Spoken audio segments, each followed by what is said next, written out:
Welcome in, welcome in. Welcome in, welcome in. Welcome back to Do It for the Story. I'm Morgan. And I'm Stacey. Cheers. Cheers to us. Cheers to the pod.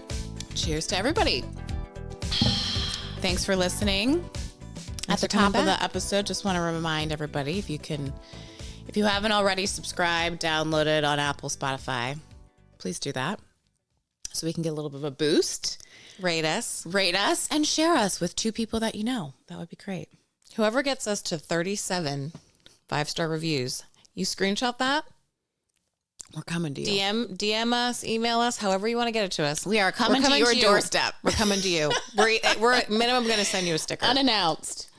No, what's going on? How are you, Morg? I'm good. You know, I just have this on the brain because I feel like I never get to watch TV. You know, I'm a mom, I have a podcast, I have a job. And I just had some time doing housework and stuff and doing a ton of laundry. Love that for you. I was like, I'm going to do a little binge. I got on Netflix. I never get to do this. And I watched Nobody Wants This, Aaron Foster's new show. Oh, right. With Dex Shepard. I was about to say Kristen Stewart. No, but that's not right. Kristen Bell. Kristen Bell. And what's his name from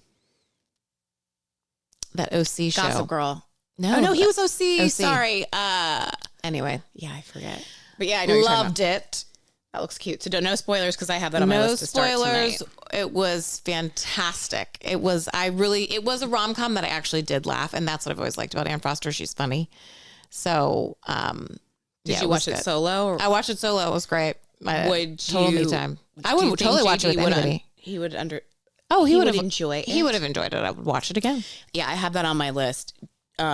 Cease and I just finished Perfect Couple, also on Netflix. And I didn't want to bring it up to no drama I'm with finished. JD. Oh, you did finish it. I know binged JD it. was watching I it. did another. before. I never get to do this, but I was like, I had to do all this just stuff around the house, and I know I have upcoming weekends coming up. And Yeah, that was good. I Nicole went Kidman. ham on It was a that. great cast. Felt like that HBO show that some of them were even in. And I You know think, what I'm talking about. yeah. Was that same? Was it White like the Lotus. same writer or something? It felt like somebody from there. Actually, now I have to look it up because I literally said that to Joe. I said, "Who directed or produced this?" Because it has to be the same as Because White it Lotus. felt like even the music, I was just like, the vibes were so Perfect. similar, but it was phenomenal. Yep. So 2 highly recommends on Netflix. And other than that, God, I don't know. I felt like it was just like a really busy work week. And I just was ready, heading to the weekend. I will tell you this. This was the other thing that I did. I went to Groundswell Yoga. Oh, The yoga studio that just opened. Duffy is the owner, my dear friend, and I got my membership. I freaking went already like 3 times last week. It's my perfect thing that I do right after I drop off Angel. And I'm like, and I'm mixing it in with my weights. Lauren Bostick, I am doing the weights. Okay. But when I'm not doing the weights, it's been so helpful for I just have not been into the studio great. since It's before been hard 2020. around here, they haven't had great yoga studio times. A lot of it like caters to the retired or like the stay-at-home mom, I guess. Stay-at-home mom, I think, go yeah. to yoga at this time, but I'm pumped. I haven't gone yet. Yeah, but they I have like plan to 7 go this o'clock week. class. They have classes that are like the one that I go to is because I have a limited work schedule for my psoriatic arthritis, so I can go to the 10 o'clock class Right. before I start work, and it's amazing. And yeah, no, it's also, I have been doing yoga since I was 22 and like going into studios and whatever. And I lived in Hawaii, like hands down, this is the best studio I've ever been in. Oh, the space looks gorgeous. The I can't wait to vibe, see it. it's the stunning space, and it's the vibe. It's literally the old opera house. Yeah, so it's great natural lighting, The lighting high and ceilings. the high ceilings, and the floors are so like That's cool. old school wood. And there's a brick wall. Like it's just that. That's what I It's said great. to Joe. It was funny because I wanted to go to one of the classes yesterday and I wasn't feeling well, but Yeah. I even had said, I was like, well, there was because they also do some outside classes like at the Annapolis Sailing School. Yep.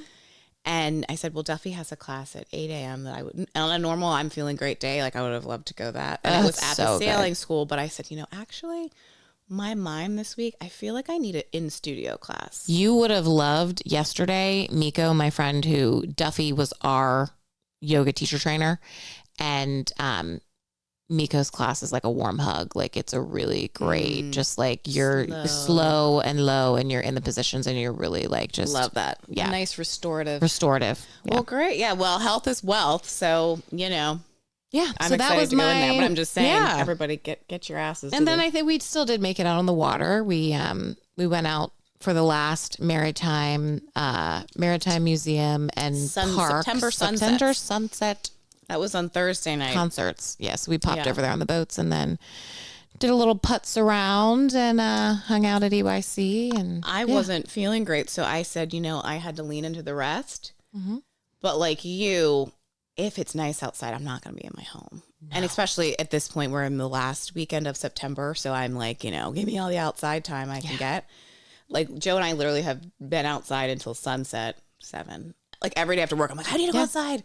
I'm really into circadian rhythm right now. We know you are. You've mentioned it. I'm dead. But gotta get out there. We went, we did a rearrange.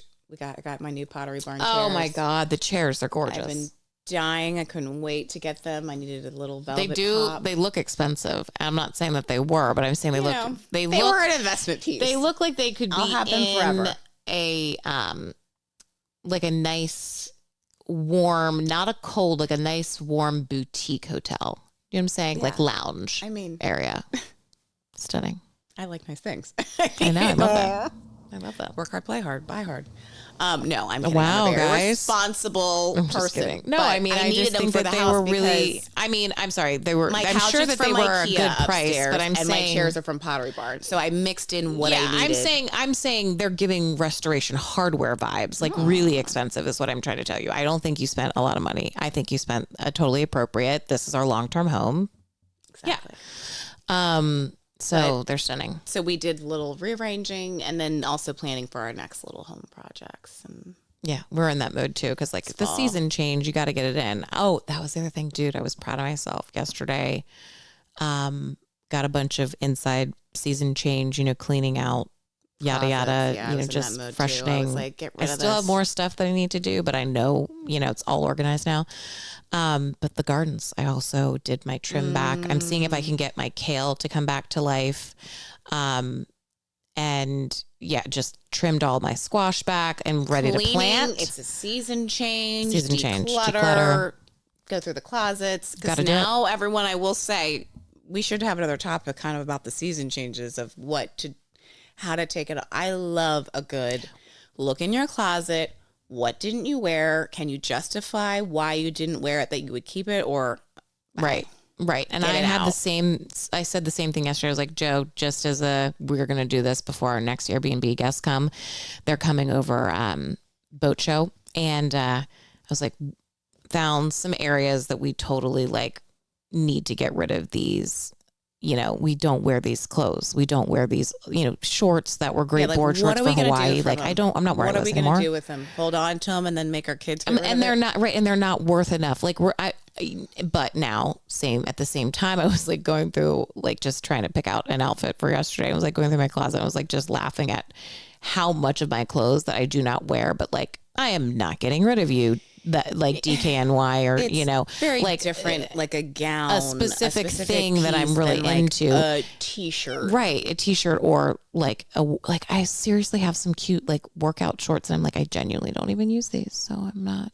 Some of them maybe you'll want them, or just have overflow, or just get rid of it, stuff like that too. Because that's the thing. If someone else, like I have a bike that I used to have in DC that before I was actually biking as much, realized this is like so not the right size frame that I like the bike. And I said to Joe, I'm getting rid of this thing. I'm going to see if one of the kids in the neighborhood wants it. Yeah. If you can't use it, it's just like get it. It's taking up space. It's taking up space in my mind, in my home. And it adds less shit. Is more. Having more shit adds more problems. Yes. Not more money, more problems, more shit, more problems. All I can say is genuinely, I'm excited about this episode because I think it's going to be fun and like we need to do it. So getting into it. No, but I'm saying all I want to do though is after this episode is now I just want to like run home and like do more of the declutter that's on my list. Yeah, and when you I go, just want to get the itch, and then I just gotta. it's like you were saying. Last thing I'll say on the topic, when you were like, I rarely have time to, because I work from home, and you probably do this too. It's the blessing and the curse. The curse is you're in your home, but you're working. So I will look around and see stuff where I'm like, why can't I remember to do that thing on a Sunday when I have time? Or like, you know, more taking inventory of the little projects or like the cleaning that needs to be done or something. Mm-hmm. But it is the room by room. I always say this to myself: take an hour and go room by room, like make a list. And I did this one day. And Joe was like, I did it yesterday. Joe and I have a shared list on our phones of like house stuff, and where we'll add. It was more like we had the list when we moved in, and we kept adding to it of buy this thing, fix this thing, order this thing. Because there is always a list. Yeah, we're like, this is great because we can add to it and check things off. We do the same with groceries and stuff. But I then the other day had remembered, and I had my time to go room by room of every project we mentioned. Joe was traveling. He's like, yeah, when I landed, I was like, whoa, a lot, because they don't tell you on your iPhone. It'll say like my anxiety spiked. No, but he was like, no, good call. Look, we wrote it down. But I also room by room then was like decluttering, like the makeup drawer, the hair products, that I actually, when I did this was forever ago when I did it with the Yucca app, Yucca, whichever it is. When I did that, because it's the cleansing of I got rid of a bunch of shit, but it was also knowing that all those chemicals were out of my house. It was like a doubly like, you know. Yeah, like I don't need this so much. I don't need this. And the interesting thing was because some of it you're just holding on to because it was like that nice thing of makeup that you bought and you don't really use. This is a good brand that costs a certain amount of money. Right. And now I'm like, oh, this is actually trash. And now I get it out of my house. Right. But also, God, the less truth. And this is the last thing I'll say, and then we can totally get into the topic. But since I said it, and since that moment where I have pared down to, I use so much less shit on my skin, and my skin has never looked so better. And it's like, it seems like common sense, you know, and not for someone with PCOS or like underlying issues that are causing a skin problem, which I do have rosacea. So it totally that. No, yeah. But like, I'm like, so crazy because of the marketing, and it gets in your head that you're like, oh, if you have this, put this on, and that expensive means better. Yeah, that's a whole other frustrating thing. But on that note too, because when I was cleaning up the makeup drawer and the hair products and stuff, it also is like, we're not idiots. You know how much stuff costs, and so it's like it's not cheap. Mm-hmm. You know, in general terms, a lot of the like better makeup brands that you're thinking of. But I approach it like, because I hate personally when people think this way. I approach it like, I think his name was Tom Green, Oprah's former like nutritionist, definitely was like nutrition, some part of her back in the 90s, Oprah, you know, poor Oprah, they're always like magnifying her weight loss journey. Mm-hmm. But they were kind of working with viewers, like going into their homes, helping them. And the first thing they would do was open up their pantry, and he would like literally take a trash can and throw out anything that was bad. He was like, you can't. People are like, oh, but that was that much money, or that was that. I feel the same way. Just when people are like, don't waste food, I totally agree. But it's not when it's like, oh, I'm wasting this makeup product. I'm like, I wouldn't donate this with good intention. Knowing that, I'm like, oh, chemicals are bad for me. You can go have it. But yeah, anyway, that's my tangent. But I just was thinking of like, get rid of. I know. It just felt good to not even worry about. I'm like, when you bad, it's out. Exactly. When you put it into the perspective of, and because of the money thing, when you put it into the perspective of, if someone tricked you into buying, you know, a literal jar of straight up chemicals, and you were like, oh, I'm so annoyed I spent $20 on that, I'm still going to drink the jar of chemicals that this person, you know, it's like the same. If you actually put it into that mental space, you're kind of like, okay, well, who actually cares about the money? The money's been spent at this point. So what's the difference? Right. You're like, No one's saying you have to replace it with anything. If anything, they're just saying don't use anything. My health. Let's get into today. Anyway, let's get into it. So we were thinking about like, okay, what's our topic of today? What do we want to talk about? And one thing, because it's interesting. We're actually coming up on not 1 year of being live. Our first episode dropped in February, or no, was it? It was March 2024. First week of March. But we started recording in this time. It was definitely October. It was like fall Oh, was it? of 2023. Yeah, we started playing around. So it's kind of like been, so in that time, we also during it, we were, oh, what episodes should we be releasing first and looking at all of our content? And the one thing we didn't come out with first because we knew obviously the most of the people when you're introducing are people that know you. We didn't do like an introduction. Some podcasters do a full on intro, learn about me. What is this podcast? And we kind of just jumped into vulnerability of like topics.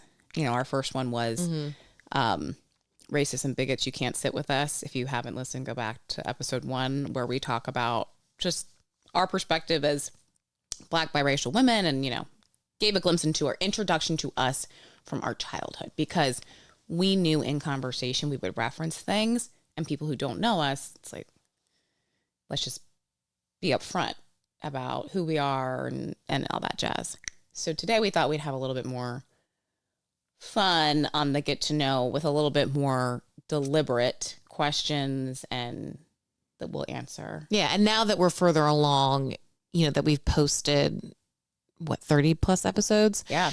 So now you know us just from whether it was now that you know my birth story or you know my health stuff, but also you know how our brains work and you know how the type of information we take in and stuff like that. We're pretty unfiltered. But so because you have that glimpse where you know us to that degree, we're like, oh, well, let's like now go back and answer some of like the questions that are from way back. And, questions and then kind of inspired too by other questions people have asked us. Yeah.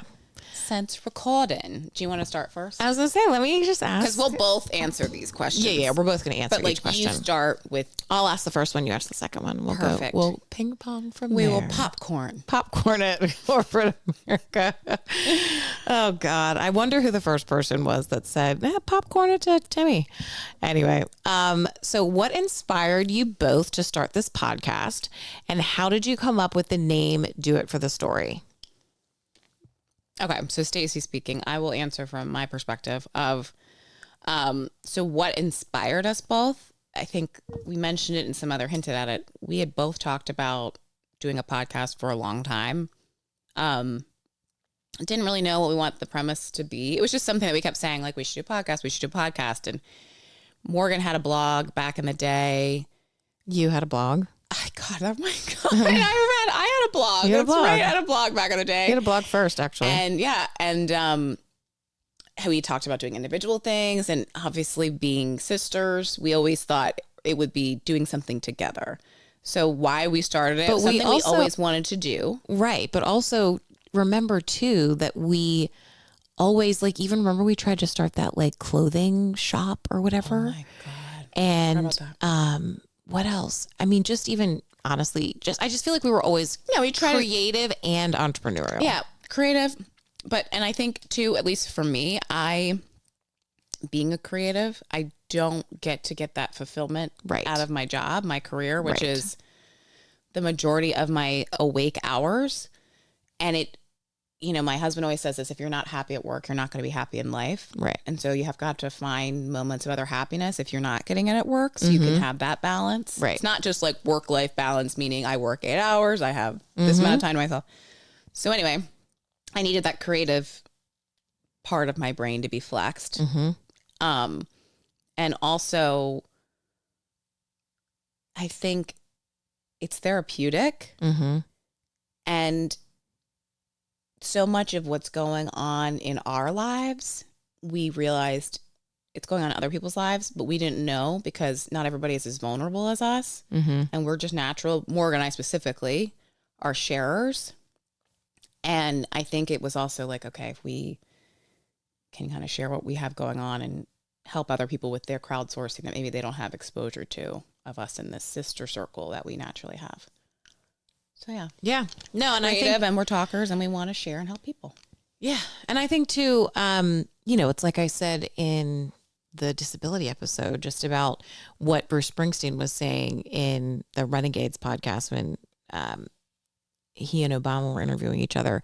Of just, I personally have always felt like there was just like something I had to get out. And I think a lot of creatives have that in whether it's like musically or, you know, through like you're writing songs in the form of you're actually writing the lyrics or you're, you know, writing the melody or, you know, there's something in you. And I just don't know how else to describe it. I've always felt that way, whether it was like even literally how I was getting dressed in the morning. Like I have a way to express myself, you know?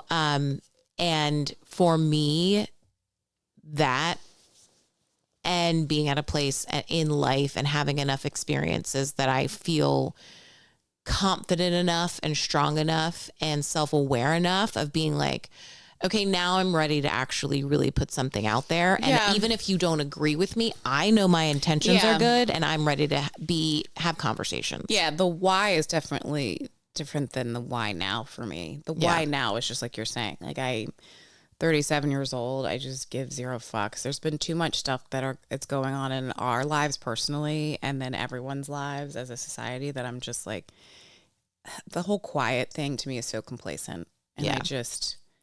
Well, and yeah, exactly. So that's totally for me that's personally. It's just like exactly. you said, like I've mentioned, I think before, but one of my closest girlfriends has always said to her in her mind on a spirituality side, the Holy Spirit is like feeling inside you that's telling you to speak up when you get that moment of like, I should say something, you know? And I was like, I really love that interpretation because that's also, I think, we say it often on here. Oftentimes when you speak up, others will agree. Yeah. And that was how we were raised. Like speak up for yourself. So it's also, again, that megaphone for stuff that people aren't putting a megaphone on. No, I wish I could remember who it was, but it was one of these doctors that was testifying. I don't even know exactly how to describe it, but in Washington, I guess in front of Congress about the Food and Drug Administration and the difference between chemicals here in the US and food and overseas. And many of these folks also have podcasts to have a platform to get the word out about this stuff. And one of them had said something like, you know, part of this process is you going on your own journey, whether mentally or physically, and healing from that, and then using your voice to then help others heal. And that is genuinely, I felt so seen, you know, when I read that, because I was like, there's too many things that are coming towards me, too many people that are asking for my help after my experiences. And so this is just a great way to heal myself and hopefully help heal others. Yeah. And it's just, again, it's fun for us. And if it's fun, we're going to do it. Well, and then the name. The second part of it, the how we came up with the name. We've mentioned this in other episodes, and I think we did maybe even in our little teaser, but it was just a line. We always said, do it for the story when we were like... I think teens, probably. Teens and beyond. 20s, and it was kind of like, usually in situations where like, okay, do it, like let's be extreme, get on stage. It was like do it for the story and get on stage, live, have fun, and just do the thing and don't look back, because if you're not going to do the thing, you're not going to have a story. And really that's how wouldn't the story be better? Wouldn't it be better than saying, oh, I could have done this? Yeah. And I think that's honestly how we grew up too. You know, we would hear the stories of our parents and our grandparents and like the world travels and the craziness and speaking up, you know, not just from having experiences of being like, I went to this place, but also saying the thing that needed to be said in the moment, that, you know, standing up for the other person or having a good time. Or, I will say on the do it for the story last of that topic, as sisters, we had a huge advantage of having each other and building each other's confidence or having each other's back. So it wasn't like, you know, in those times we were encouraging, like, just do it. Totally. But that's also kind of the thing. Like, that's the thing. Everybody else, doesn't always hear that, like, right. And we're inviting people into that circle, the sister circle. So do it for the story. Go ahead, I'll y'all. ask the next one. Yep. Can you share a memorable story from your childhood that perfectly captures our sisterly bond? I think for Stacey and I specifically, it's when we started saying tips to each other. I wish I could remember the moment that the literal moment and how that was made up. I think I kind of do. Okay, that I would love, so I'll say this and then you jump in. But so Stacey's about to tell us a story of like the moment that we created this word up, but which was we would, tips, if we not both, to be confused with diffs, which is also what we say when we're saying do it for the story. yeah, the TIPS, the acronym, is we would look at each other and we would either, if we were close enough, we would physically like touch the tip of our fingers, tips, or we just go tips, like meaning we agree with each other, like, same page. Yep. Same page. And it was a thing that only me and Stacey did and still do. But do you remember why it started? Yeah, it wasn't like a thing that it was one day, typically as sisters. So we've mentioned this in others, but Morgan and I have 3 other sisters. So there's 5 daughters in our family altogether. And in the age order, Morgan is the second. It's Lindsay, Morgan, Kiki, me, and then our sister Mara, or we say Mimi. Mimi or Kiki, Morgan, and I were closer in age. Like we would play together a lot. Like all the first 4 we played together often. We all were close in age, but it was during that time when it was me, you, and Kiki a lot because Lindsay was a little older. Lindsay's older, like, so she's too thing. cool. I'm gonna read a book. You guys play. I'm an adult. And I remember we were at Grandma and Grandpa's. Like I can remember where we were. I don't remember exactly where. Sometimes, especially when then you go from 4 siblings playing to 3, there's, depending on what you're doing, there's a gang up on. And it was like a moment of, we were like, tips. It was about something. Tips was made up in that moment. And I remember, of course, poor Kiki, Sweetie, was like, I remember her feelings were hurt by it. She was like, you and Morgan always have tips. Always have tips. That's right. Yeah. So I still have a guilt, even when we're like tips, I still have this fear of missing out thing. Like a little part of me cringes even at tips. I'm like, but it wasn't like, it was a rando in a game. I remember like, it being made up. Yeah. I remember it being random. I just wish I could remember and what then it was. became like tips. Yeah. But we did that 2 other times because, it wasn't just tips. It was also trotters. That's real. Remember that? Yeah, but what even was trotters though? I just remember saying it then because it became like a thing. I don't know. I'll have to ask Kiki. I mean, to have Kiki on the pod. Oh my God. She's like, these bitches. I'm dead. But yeah, I mean, but it's also like you were saying, you had your own things with Kiki and whatever. Absolutely. And so it's just the proximity Kiki too. and I were like twins. I don't know because we didn't ask because there was no need to ask. They weren't local to be able to do this, but I don't know if Kiki, Mimi, or Jinx, if they were here, would regularly want to be on the pod. Oh yeah. But everything that we've ever done, like when I did my blog, I always invited you guys to be a part of it. I was even like forcing it on you guys. I did a co-author. Exactly. You did a co-author. Guest blog. And even we were like trying to sell those clothes in DC and stuff. We made you be the Riley mom. We were going Butler. to totally do it all together. Like, so that's where I don't know if they. Kiki was in on that too. Oh yeah, with no, that's Riley what I'm Butler. saying. Yeah, Everyone yeah. was. Even Jinx, who was like refusing to help. I was think, like making help. I think if if they all lived in the neighborhood, I would definitely think Kiki would be on episodes. I think Kiki would be regularly on, but I don't know if Jinx would be committed. I don't know if Lindsay and Mimi would want to be. Yeah. No discredit to them. I just don't know. And I only think that's what I would say. I think Kiki would be like, but oddly enough, even as I'm saying that answer, and I'm asking myself, well, why wouldn't they? Like, yeah, maybe Linz would. Maybe they would. That's what I'm saying. It's because I'm going back to childhood and the saying of, not the saying, but when they say how children play is how they would be as adults. So I think I am just judging it. Like Kiki would totally be in. Kiki, we got you on next week. There's never a time that Kiki also wasn't going to play with us. Yeah, absolutely. Absolutely. Oh my God. Jinx would be like, I'm cool. I'm good. Okay, next one. What's the most outrageous story you've shared on the podcast so far, and how did your listeners react? Good one. I think when I hear the question, I think outrageous, like funny, crazy, like where'd you push the limits? Yeah. And so if on that end, I would say the biggest reaction we got for like pushing the limits, do it for the story, get on stage kind of deal would be when the Snoop Dogg, the 420 episode.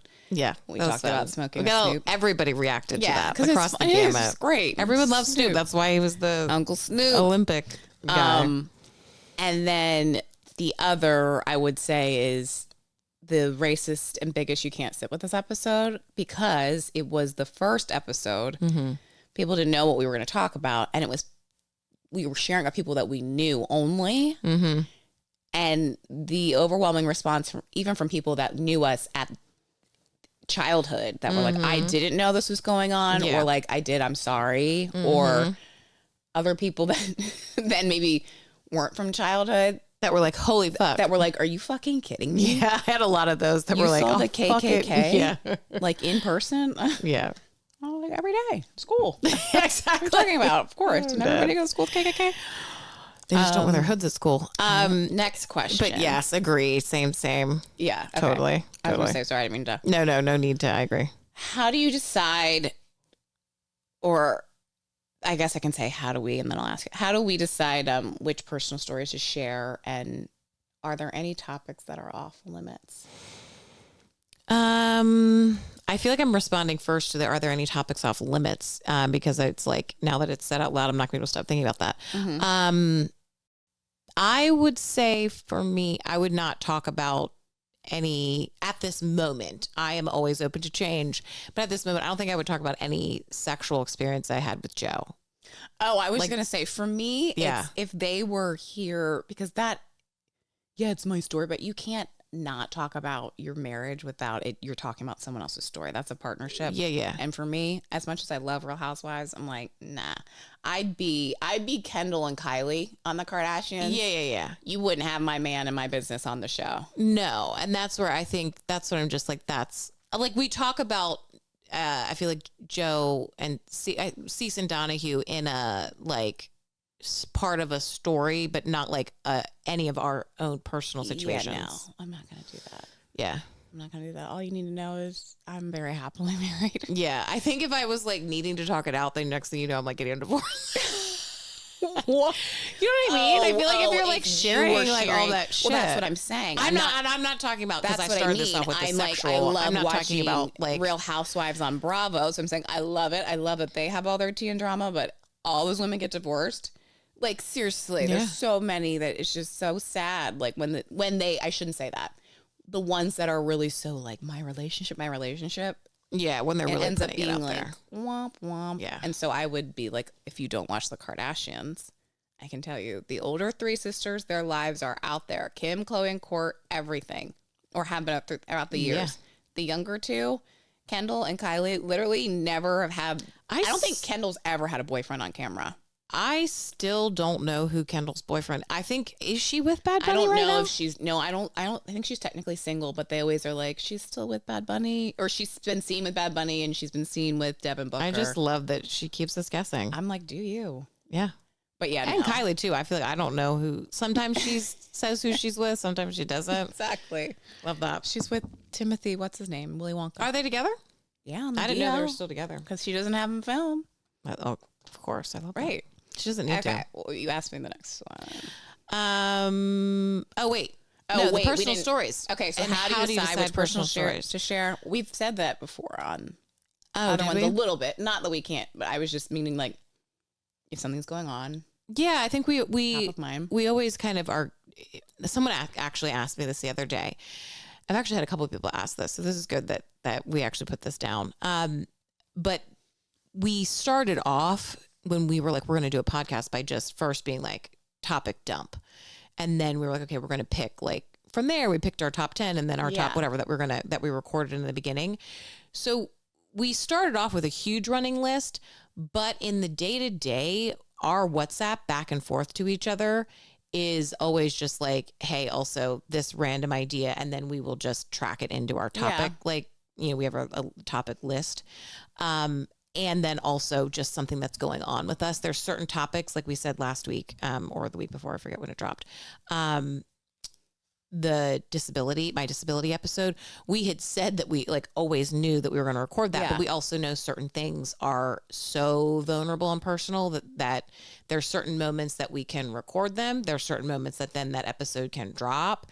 And it's also then just things that are going on in the world. So we just adjust. Yeah. What do we, and then. And what do we also in our moment, like. What do we want to talk about? What's physically happening with our bodies? What's mentally happening that we are like, I need to laugh today. So no, don't want to tell the birth story. Or it's like, I don't remember if you were saying this earlier in the episode, honestly, when we were prepping, but like, I feel like it's been happening a lot since we have had the pod, but we will release an episode about a topic, and then I see it in the news. So sometimes it's also reversed, not me seeing it always in the news, or not news, but like content, or this happens, or someone, it's people coming to me with it, and I'm like, okay, I got to talk about this thing. I've had so many people ask me about this, or I heard another person with this problem or frustration. Yep. Anyway, so same page on those. What's been the most surprising thing you've learned about each other since starting the podcast? Yeah. I remember actually saying out loud, oh, I know what it was, because I was like, what was that moment that I actually said out loud to you on the pod? I had no idea. And that it was so long ago, I didn't know that when we were in our 20s and you had first moved to DC and your acne was getting really bad, that you like literally would avoid certain interactions, and just how like intense it was. Cause I think even at that point, like, you know, something's always, especially I feel like with the physical, like for whoever it's happening to, even if it's bad, like it's always worse for you personally. Totally. So I don't think the sisters and I ever saw, like we knew you were starting to have breakouts, but I don't think we ever saw that it was like bad, like that bad, that you would ever think, I don't want to be out in public. So that's just, and in that moment, I remember, if I didn't say it, I remember thinking, wow, like if I personally, as your, not only your, one of your best friends, but like your sister who has seen you and knows you because I've like fucking shared all the things together, that like, that's wild of like, you just never fucking know what someone's going through. Totally. Like if I didn't know you were going through that, like husbands right now don't know what's going on with their wives and their daughters. And like, you could be so close to someone and not know. And to always ask and always do the real check-ins. Right. You know? Yeah, no, totally. I think, I was thinking that was probably what I was thinking you were maybe going to say that, like, and I was trying to guess. And I was actually, for me, I think it's similar topics, but health stuff. You know, I knew, but again, I didn't know every detail. One, because you've been on the psoriatic arthritis side. So the episode of Morgan's Living with a Disability, Morgan's story. So go back and listen to that episode. I didn't know most of that. I have known by now outside of the pod, but the birth story stuff, I didn't know all of the details, again, because I didn't, by the time you have the baby, then you're already in the psoriatic arthritis. It was kind of like that, the trauma of the birth. I can't even go back to ask you about it. I wouldn't have asked because I don't want to trigger somebody, but yeah, that for me, it was probably the birth story episode. Yeah. And the cool thing about that too is you saying that you wouldn't have asked is like, I would have never expected anyone to have asked. And I never thought I want someone to ask. Like that never crossed my mind. You know, I was like, went to a therapist for that and everything. But what's been really interesting, and actually what my therapist said when I told her we were doing the podcast, she was like, this sounds like it's therapeutic for you. And I was like, you know, it is. And I remember when I was telling you the birth story, that was really therapeutic because it was you, but it wasn't like it. I don't think that moment would have ever happened if not for the podcast, because it forced me to have to tell you about it. I don't think I would have ever wanted to be that vulnerable again after my therapist, you know, and even having to tell, it's like, you know, when you say something out loud to one of your best friends or like your husband, like then it's really fucking real. Cause you just told someone that's like, I actually really fucking care about you and I'm going to remember that tomorrow. You know, it was like, and I'll be completely honest. It was, and I mentioned it the other episode, I think in my infertility and acne episode, that part of my therapy journey related, obviously therapy is therapy, but I mean, the topics related to the infertility stuff. Part of it was also my therapist member saying, I think there's like real trauma here that like it's a blessing you have your sisters that have been through things. But I didn't want to know all the details. Yeah. Truthfully. No, yes, absolutely. That's why they don't tell. That's why moms don't sit down and go, well, my vagina tore. Right. Right. They're not going to do that. They're not going to say that part in your birth story. Like when I went to the hospital with you. Yeah. Oh my God. That's why that Amy Schumer bit is so fucking good. Yeah. Just Google it. Google Amy Schumer birthing bit and you'll laugh your ass off. All right. Next up, can you describe a moment when you realized your podcast was making an impact on your listeners? Oh. I honestly feel like there's been a couple. I'm curious. There have been a couple. And I think, I think from the first episode, I was like, wow. Mm-hmm. Because I was also hearing from, it wasn't, in my mind, I started to think I was hearing from friends of mine who are now parents to a biracial child. Mm-hmm. So there was some of that, but it was also actually a lot of my white males. The white males, man. I love them, right? I gotta say. Not just from the first episode, but like every episode. And even I've had some guy friends say like, oh, it's more for women. And I kind of feel bad because I have done a bad job of sharing it more broadly with some of my guy friends that I know aren't on social and the things, and just doing a mile a minute, you know? I know. But I'm like, because what's so unique is most of them are married. And even this, it's like helping them know some things that their wives have gone through or go through. But yeah, I think it's literally had white male friends say, especially after episode 1, I listened to the episode. It really made me think, you know, I'm so sorry that happened to you, but it really made me, it opened my eyes too to things. Yeah. That one. And then I was also thinking the recruiter tips one, because that one, we had a bunch of people that it was all types, but it was also the white males too, where they were tips from an unfiltered recruiter. Yeah, tips from an unfiltered recruiter. And they were saying like, I do need to stick up more for, you know, the people that I manage. Yes. I do need to be more of their advocate. Then you had some people that were like, yeah, I am getting screwed over and I do need to stick up for myself at work. People that literally got promoted into new orgs, raises, multiple stories. Yeah, like that. Actually we should like multiple go back. Stories. That actually, I do want to do more recruiter job focused things that got a big response. About like career, because it did. Yeah, because there were many people that said that they even sent it on to people, like people that had no connection to us, because they're like, oh, you need to hear this right now. Because I think, that's an interesting thing too, because I feel like, and I'm glad, you know, we're not like, this isn't and there's plenty, I'm sure, recruiter podcasts out there. And I'm glad that, you know, I need a break from that, but I do like peppering that in to like everybody can connect to that stuff. All of us have jobs, and I do like peppering that into our content. Exactly. But anyway, I agree. I think those are probably. And I was going to say too, a lot of stuff too with the infertility. I think like the women's health, I get a lot of PCOS. Ton of the PCOS. I've referred, and then again, I am still open book. DM me. That actually, the PCOS and the birth story. I kind of have to go back. That was huge. Some of that too was the clip went viral, right? For the PCOS, the infertility and acne episode. So it was people we didn't know. Overwhelming. That's so true. That was the only one. That's like, our number one, actually. That was our number one. Because we had people that we knew were responding to that.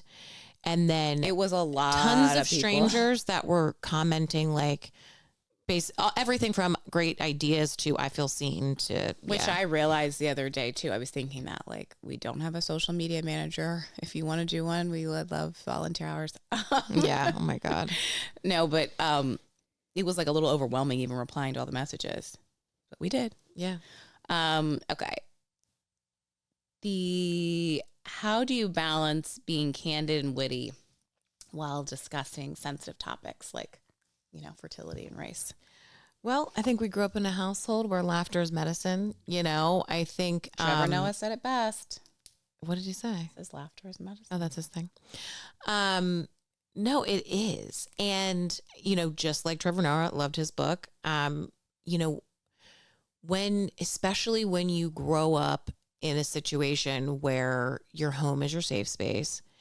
And I think that's what you and I sitting together is just no different than when we would sit on our couches in DC in our studios, or we sit, you know, in our bunk beds back home. Like Or you would have gotten separated during homework time. Right. Like even when things are shit and things are serious, we would figure out how to add a laugh in there because you need that. You need it to pick you up, you know? Can't find humor in the situations. Then you're screwed. I mean, I was even laughing when I was on my back. I was still laughing. Yeah. You gotta, and I literally, me and Joe would cry so hard sometimes because I'd be like, you guys, seriously, I can't laugh. It hurts so bad. Like wanting to laugh for that, but also being like, I actually physically, this is so much pain because it's moving me even more.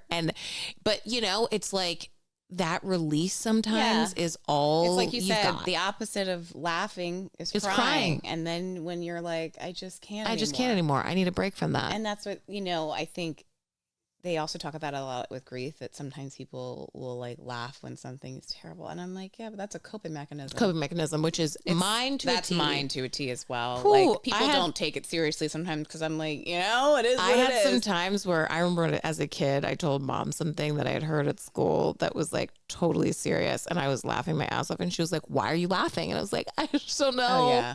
You're like, I don't know. I don't know. Yeah. Because the alternative. Yeah. Okay. What's one piece of advice you'd give to someone thinking about starting their own podcast? Oh, whoa. Back off. It's ours. There's not enough space for everyone. I would say, other than just do it, like everybody says, I think when you listen to any podcast that has like a podcast episode about starting a podcast, like just do the thing, but try to record like a batch of episodes to see if you can even keep up with the cadence. Like get like 10. Because the 10, I think, which is great, is like you might record 2 and be like, I love this, but you need to figure out, do you love it? And do you put the time into making the consistent these consistent episodes? Like if it takes you a year to make 10 episodes, this probably isn't for you, you know, like you need to sit down, you need to get consistent. Yeah. And then pretend once you have that it's live. Yeah. And that's why we kind of focused on, and you'll notice it at our first 10 episodes, but even we'll reference, things weren't chronological. We may be like, oh, it's St. Patrick's Day today. And, you know, you were listening to it and it was June or something, just as an example. Yeah. But if you can pretend that it's live, that you have a commitment of every week, like Morgan was saying, you can then kind of build up that, can I get there? Because otherwise, at least for us, and I think that was the best strategy. And we kind of hinted on this too in the last week's We're Women with ADHD episode. And now we can attribute some of that to the ADHD. I'm not always a project finisher. Same. If I go it alone. And my husband was very much like, do the podcast every day, do a little thing that gets you towards what you want to do for the podcast. If that's like first step of like, don't just order the equipment, like have a plan. What are you going to do with it? And so I felt like I also had this accountability too. Cease was very pro, like, launch this podcast. If you guys could see this, or I mean, you can, but I know a lot, just listen. But if you're watching, I'm grinning because Stacey and I are very similar people, and we married very similar people that are both named Joe. And Joe Donahue, since the moment I met Joe Donahue, all of my ideas pretty much came to fruition because I had my partner that just was like, do the thing. You can. Yeah, you're fucking, do it. I mean, because that man, like one of his friends said this about him. This was before I ever met him.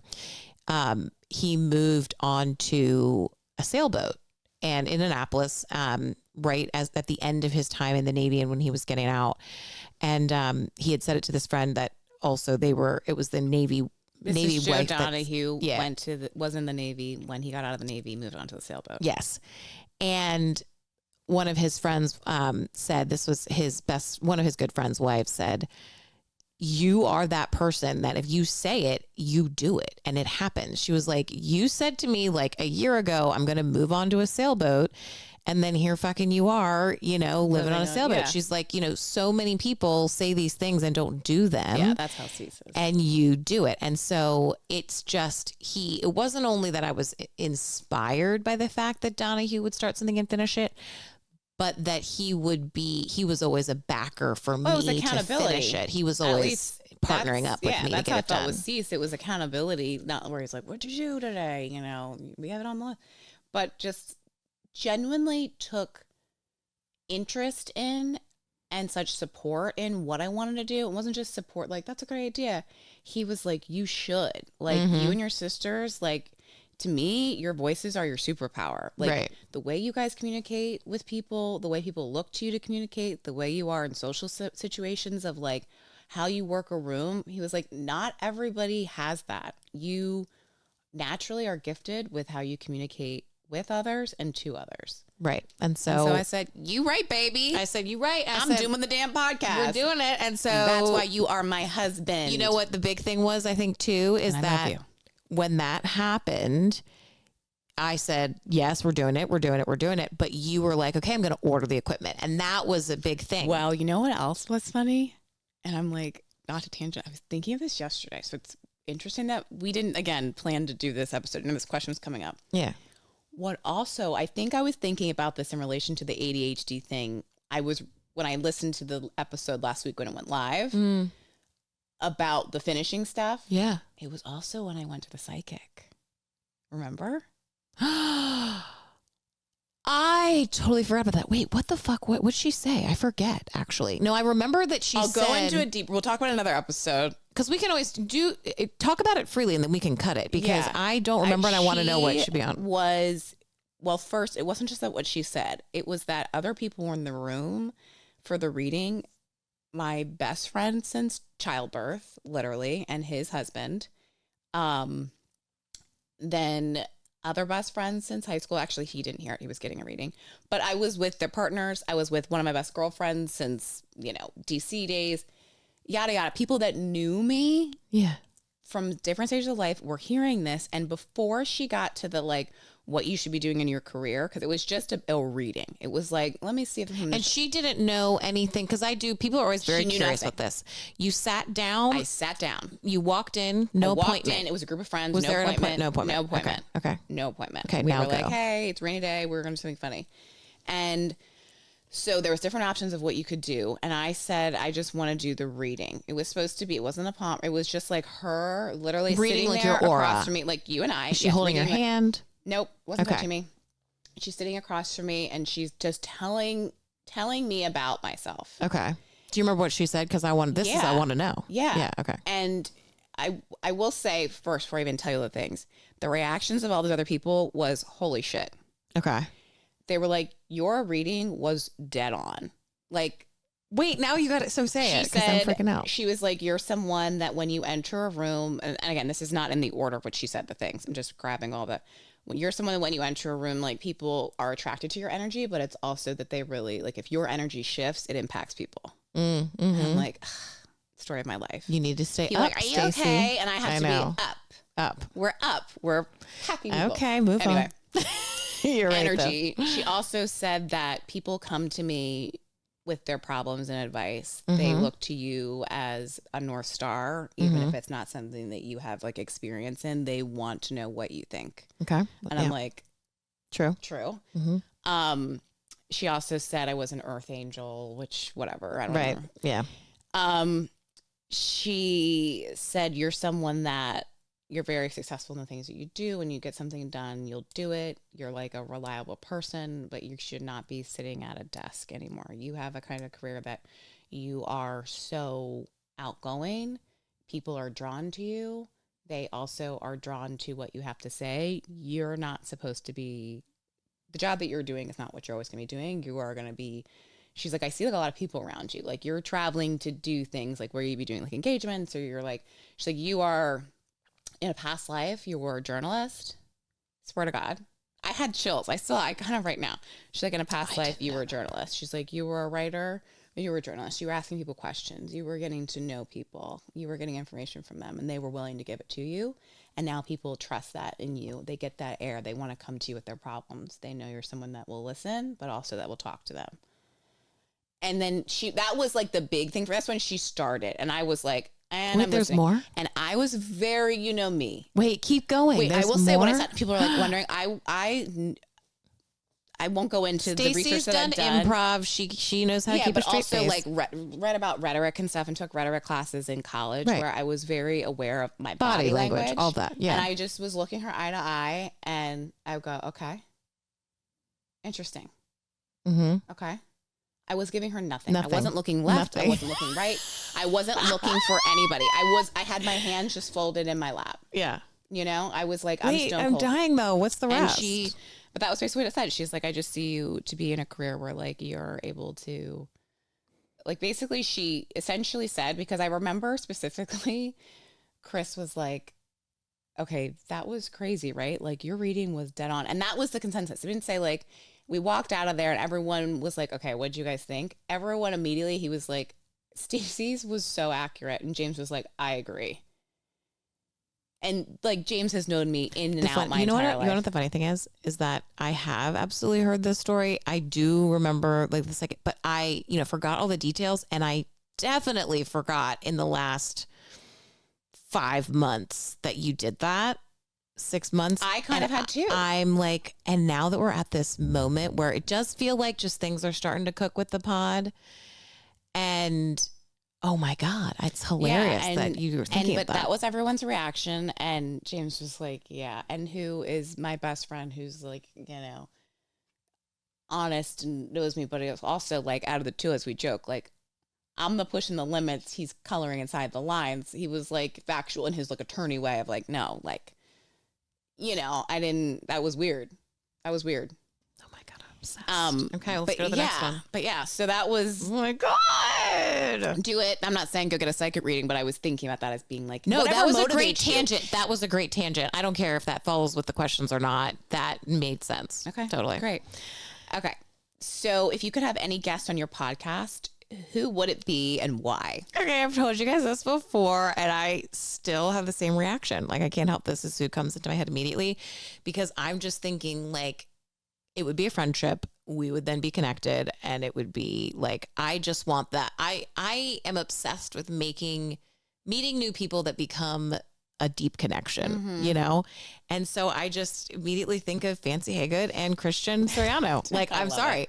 I think that it would be a full on Kiki. I actually think it would be ideally them together and me and you. And it would be fucking hilarious. Also, especially because like, we allyship, we love our gay community, right? Absolutely. But then it's also the Maryland connection. But that's what I'm saying. With Christian, it's like, Naptown girls. See you soon. For me, I'll say, my go-to answer, which I've said on other podcasts, is Oprah, the queen, the mother. I mean, herself. You've always said that. I wrote letters to Oprah. Yeah, who does that? Totally. We're like a tell-all. Obviously, I want to just pick her brain. But if it wasn't her, I would love to have Dr. A from She MD podcast. Dr. Thais, I can't pronounce her last name, but all the Kardashians and all the celebrities call her Dr. A.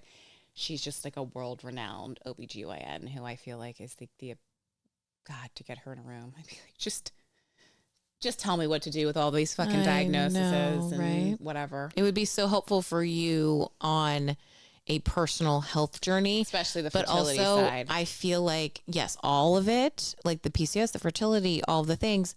But I also feel like just us also, they started their podcast right after we did. And so I think that too, I gave them an idea. We totally did. They were in our pod. No, but I'm just saying, I think that they would also enjoy being able to talk to us about this. Oh my God. I think that we would really kiki with them. I'll give you everything. I'll let you post my fucking medical records online to the world. I don't care. Here's my blood type. Here's my social. I'm kidding. Yeah, totally. Okay. Next one's mine to read, sweetie. I will ask it. I know you're just so excited. Please. Kidding. What's next for Do It for the Story? Any exciting plans or stories you're looking forward to sharing? Yeah, we're viral. I'm kidding. More than viral. We've been signed. Contractually signed. Manifest. No, we haven't been signed yet. But the one thing, we have a lot of things cooking, like you mentioned. So I'm feeling good. There's some good momentum. Yeah, happening. and change of scenery. We're of change of seasons, not scenery. Yes, change of seasons. And I'm just of the mind that like certain things you keep quiet we don't need to talk about it, but the things are cooking. As Rich Williams, our father, always says, people only need to know as much about you as you tell them. Yep. Everybody take that note. Yep. Before you want to post on your Facebook stories. So that's that. But one thing I will be able to say, because I know they won't care, is Annapolis Film Festival has asked us to come back. So we will be doing more interviews in some capacity. We will let you know. In some capacity. As the details are ironed out. We will have those beautiful media badges again, and we'll be raving about the experience. Yeah. I think it's in March this year. End of March. 2025. Weird. So it's weird to say 2025. I know. Anyways, this was fun, y'all. A final. I actually wanted to ask even more. I was going to ask you. Oh, ask me. Just for everybody to know. Yeah. Just, I think, again, with the career stuff and to give more background when we're in other topics is a good, foundational point. Oh, that's true. Where did we come from kind of thing? Yeah. Yeah. What was your college major? Oh, it was study in school? No, it was communications with a focus in advertising. And then my minor was studio art. So I same kind of classes as you, like rhetoric theory, like understanding, communication, understanding marketing, realized I hated advertising and, but I always loved the creative side of stuff. I always loved the visuals, which is why I loved I'm going to follow it up with a second question before I answer it. What going or leaving college, what was your dream job?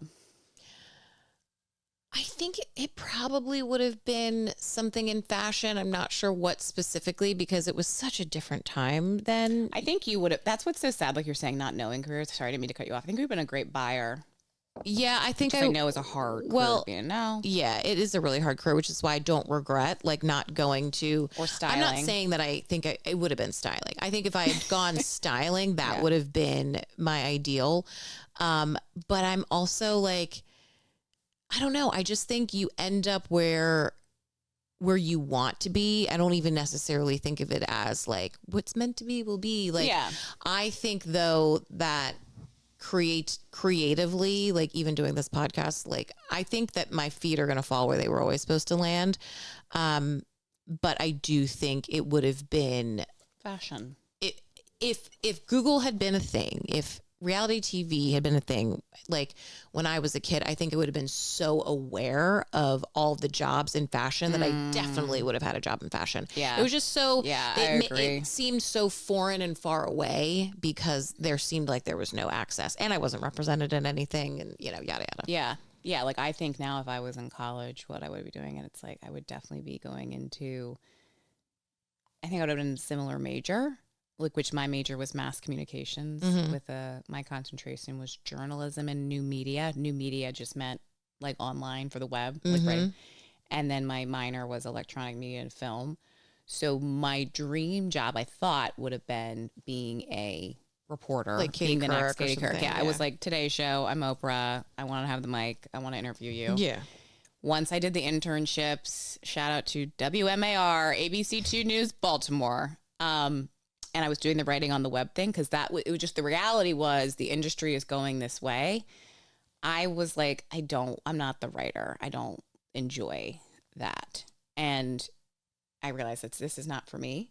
And then wasn't big on the newsroom hours. But so that was what I thought I would be doing. Now I think I would be definitely working in the podcasting world. I would be still with the goal to have a podcast, but I would be producing for I sure. would be, I would be doing. It's funny, actually at the Annapolis Film Festival, I had that same reaction and being now friends with the people that run the festival and other people that are also involved and seeing how they went career-wise being creatives, I'm I could have totally been a film producer or worked on a set. Yeah, the affiliate market. Yeah, there's so many other things too. It's just when you think of marketing, you were saying design. Yeah. You're just thinking those because where we lived and where we grew up, we didn't have that. Right, there was no way of understanding. Yeah, and we even we didn't get to have more than one internship because I'm I can't take off a summer and not get paid. Right. It's not because gonna happen. It wasn't. I need it for college. We didn't. Now you get. I think most internships are paid now, but they definitely were. None were paid then. No. But anyway, no, that's a great, But so that's great what question. you were doing. So that, and then my next. Oh, actually, I wanted to tell you, Yeah. made me think of something when you said, but it would be something in this podcasting space. It was funny. The other night I was hanging out, with some mom friends, and we were talking about that. They were tossing around. I got there late and they were like, oh, we forgot to ask you, because we talked about this earlier. Like, what, if you could do anything right now, like what would be your dream job? And I said, Cute. I said, you know, it's funny. I said, I'm going to say this first because I put things out there and like I start to manifest it, but I do realize that sometimes then my opinion changes or my choice changes. Like, you know, I said, I just have had other moments where like I got to the thing and thought that was the dream, and then realized like along the way that actually, or I was working towards it and then realized I so didn't like the journey that meant like clearly I wasn't going to like the destination. And I said, but so I say that but like right now, I would say this podcast really takes off. And like, that's the thing. I was like, I fully fucking enjoy it. I think it's really beneficial, not only to me, but to society. I love the fact that it is like, we are contributing nothing to like pollution and waste. And like, you know, we're just sharing knowledge. And I love that. I love that. It's not like it's there's no burden that it's causing. Like, that's bad. Yeah, there's no burden. The only part of it that anybody could be like, that's bad, is like, oh, they said this thing or that. And I'm like, I just don't care. Yeah, but that's again, that's what I even said like at the top of the pod.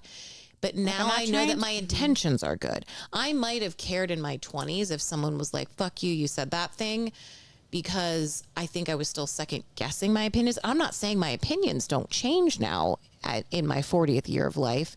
They do. I want my opinions to change, but I'm saying I know my intentions are always good. Do you worry about offending people? That people will be offended by what they hear us say on the pod? It's not that I worry about it. I don't personally think, I would never drop something that I thought someone was going to be offended by. Meaning, like, I'm not saying like, okay, I dropped the racists and bigots and I know that KKK member is going to be offended by that. Okay, I'm not talking about someone like that. I mean, like, you know, someone who's also trying to do well and contribute love and happiness to society. I'm never putting something out there that I think one of those people are going to be offended by. If I ever offended someone, I would feel badly, no different than if I offended you. And I would never actually mean to do that. Yeah. But my conscience would be clear in that I would say, I put that information out there, not ever having experienced this thing that you person are upset about. I had no idea that even existed. And now that I do, I will, and if I agree with you that was like, that's, you know, we're not trying. I'm never going to try and do that. I knew that was a rogue. I was just, because it just was kind of like an organic question, because I was thinking about it. It's not like we ever try. No. Like me saying, and I guess because I said, oh, I just don't care. It's not I don't care. I am confident enough to not worry about somebody that might be like, I'm not going to talk to you again. I'm like, cool. Yeah, I think that's what it is. That's on you. I care how other people feel. I just don't care how you feel about me. Yeah, it's that more. I'm like, if you think like, why are they doing a podcast? Like, you're not making any money off of this right now. Because obviously we're not. Like, and also go look at any major podcast. You don't for like a good portion. But I mean, when people might be questioning what our motive is, like we already told you, right, what we enjoy about it. But I think sometimes where it's a like, oh, I could never. I've heard only a couple people be like, I wouldn't share that, or like, kudos to you. Some of it's just around vulnerability, right? Sharing your health journeys and whatnot. There's another part of me where I'm like, yeah, I think people that think like that are worried about how other people are hearing them or seeing them, that's about them. That's like about like, you know, they don't have, I'm like, oh, I'm confident now. Like, and I'm, you know, like, mommy, I made it. Like, I'm married, I'm strong, I've been through some stuff. I'm just ready to be like, oh, I'm living. I want to add a little bit more to that. Because I know exactly what you're saying. You're talking about the individual that probably wants, you know, even though they're not going to say it, they probably want to have the mic. They probably feel like they would love to get some stuff off their chest. And you're like, God, that sucks to live in that space and not have the confidence to like say what you want to say. And I'm not even saying have the mic, like literally have a podcast. Yeah. I'm saying confidently in a circle of friends, say what you want to say. And I think that that's who you're talking about. But then I also think there's the other camp of people that are just like, the last place I want to be is standing on a stage or having people hear my voice or having like, is being someone that's known. You're not talking about that person. Yeah, you're no. talking about the person is because suppressing. Right. And I think I was even thinking about it if the like worried about it. Because there's some times where, I get heated. I'm just like, I don't fucking care. I'm going to be off the lid and whatever. That then I realized, okay, I need to make sure I'm having contacts. I need to watch my tone so people are like hearing me. It doesn't seem... But I think they're, like, in the social media episode, as annoying that we did. Like, for me, the podcast is a creative outlet. Mm-hmm. And I think I did say, I don't remember. I guess maybe I had a guilty conscience after of saying, like, I'm not judging. I'm not judging people that are on social media every day. I'm just saying, like, try it maybe, like, for a week not to do it and just, like, see how you feel. Or, like, that was, for me, the difference. Why I can't be. Exactly. Me, Stacey, who, like, I can't. This is too right. much. I'm like, do it. I'm entertained by you. I'm clearly following you. I'm looking at it, But I think, like, for some people, social media is their creative outlet. Posting pictures of their kids is their creative outlet. For me, my creative outlet is the podcast. Yeah, no, that's so true because I do... Every creativity is also a spectrum. And I think that's what it is, too. I think it's people... I think everyone is born with creativity, right? I'm not saying that everyone... There are clearly some people that come out of the womb, and they are able to sing. Like, there's some people that are carrying a fucking tune. That's a natural ability. But we all have a creative ability to some degree. And I think... There's some of us that are more in tune with it. I think some of us grew up in a household where it was more nurtured. Mm-hmm. And I think because in a capitalistic society, even look at the arts, we saw Peel Back the Curtain with the Annapolis Film Festival. How many of those people are like scraping pennies together to make these productions? It's just like every time there's a public school that's losing funding, what goes first? Right. The arts. And, so we live in that society. And so, I mean, even like think of the stupid things that like people would make fun of in high school of like, oh, the play and don't be in the theater. But it's like, dude, how much that theater would have helped you with your business, or with becoming an attorney or all that. But also you're sitting at home watching movies or you're sitting at home obsessed with Blink-182. But again, it's do you know what I'm saying? And that's exactly. So that's where I'm like, you can sit there and I don't even know how we've gotten here, but I do think of the piece of like, I was just saying the offending people is the offending people, because I do know that there are people that are totally probably that know me to some degree that are totally mocking me behind my back. But those are also the people that I know are obsessed with a certain movie series or obsessed with music and have probably never picked up an instrument. Mm-hmm. I've picked up a few. You know what I mean? Mm-hmm. And it's just like, don't get mad at me for living because I was brought up in a household where if you don't try, then you never know. Yeah. And not to, I'll cap it, but I'll end it with one thing that you had said to me probably 2 years ago that has really stuck with me that I've repeated to other people is a lot of times how people reacting is their own anxiety. Yes. I learned. It's helped me big time in situations where that coupled with everybody, this is a good one for everyone, especially if you're ever frustrated with a person that you have, whether it be a coworker, a family member, whoever, is not why. And parents to kids, especially in that adolescent years, are like, why aren't they doing what I want them to be doing? Why are they into this thing when I want them to go to the theater camp? I don't know. Is not why are they like this, but what happened to them? What happened to them? Yeah. When you go to therapy and you have to look at yourself in the mirror and really analyze your own shit and start to process. It's funny, even Kourtney Kardashian was talking about this on the Skinny Confidential. I listened to that. And I loved it. I was like, because it's exactly what I've told other people. You go to therapy and you have more empathy and sympathy for other people. And more Why? space. Because you have that sympathy and empathy for yourself. My aggression, my anxiety really calmed after therapy because I was no longer able to be mad at myself or defensive of myself to others because I had processed my shit. I had processed my trauma. Yeah. And even if I hadn't processed it all, I had the tools to continue to process it moving forward. And, you know, it's funny, when you go out into society and you have done therapy and you really try and take it in and breathe with it and pay attention to people and have conversations with people after going to therapy, you can see, you will have a moment where you look at yourself and you be like, that person has not gone, or that person has fucking sat on the couch and I could sit here all fucking day with you. Yeah. You know, like, and well, I was going to say, we'll save my other, I literally wrote down little notes. I'll save my other comments because I know this is a topic that we have from the episode is to share our own therapy journeys. Yeah, we should, because I think it'd be great just to get people that are hesitant about it. But yeah, I'll save it. Yeah. And I think, you know, and I do save it, but I think folks that are hesitant to go to therapy, I think are often, they're just not ready to do the deep look in the mirror. You know, it's like, and I think the sad thing about that is that that's not what therapy is about. It's not about you even having to come to grips with or process. It's just about giving yourself the space to breathe, to say like, it's okay.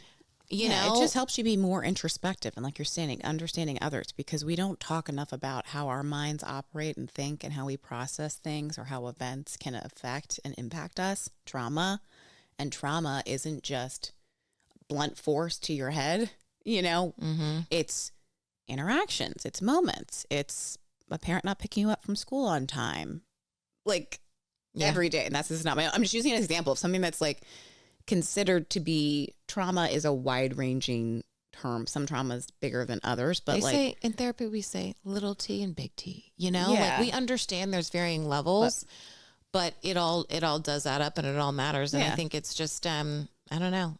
It's funny. It's like it just needs to be rebranded. Therapy needs to be called like chatting, like, you know, or it just needs catching to be called a drink. I'm catching a drink with my buddy, like versus like, you know, mental massage.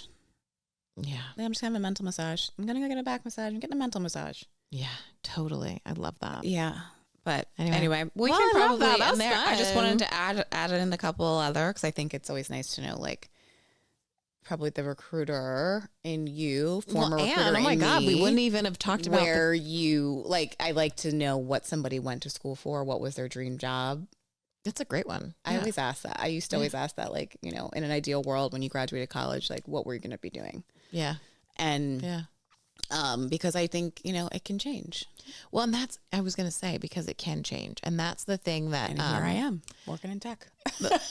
No, but you know, that's the thing that I will say that I try and tell people all the time that I've learned over the years of interviewing thousands of people as a recruiter is there are so few that graduate with a degree that they end up being like, that was the thing that they were going to do. And really, it's really rare. And I used to think of it as like a really sad thing. Like we force ourselves to go to school young. And I still wholeheartedly believe in like gap years and experience. And before you like invest a ton of money in something that you really wish you would have invested in something else. But I still think, and this podcast is that too, that I still think you always have the opportunity to pivot. Do I think at 40, I'm going to go back and become a fucking doctor? No, I think that would fucking crush me, but there is still opportunity. Maybe you would go do it all over again and be a doctor, or, maybe now I don't know, fuck it. But I'm just saying. Yeah, you can do anything. It's just like you're saying. That's why we're doing this podcast too, because it's never too late to try something new, and life gets boring if you're just sitting. That's fucking right. Not on that. No. Not on this couch though. We're about to get up. Have a great weekend. Remember, review us, subscribe, download on Apple, with Spotify. One friend. If you liked this episode, share it with one friend. Yeah. Thank you. Bye. Bye.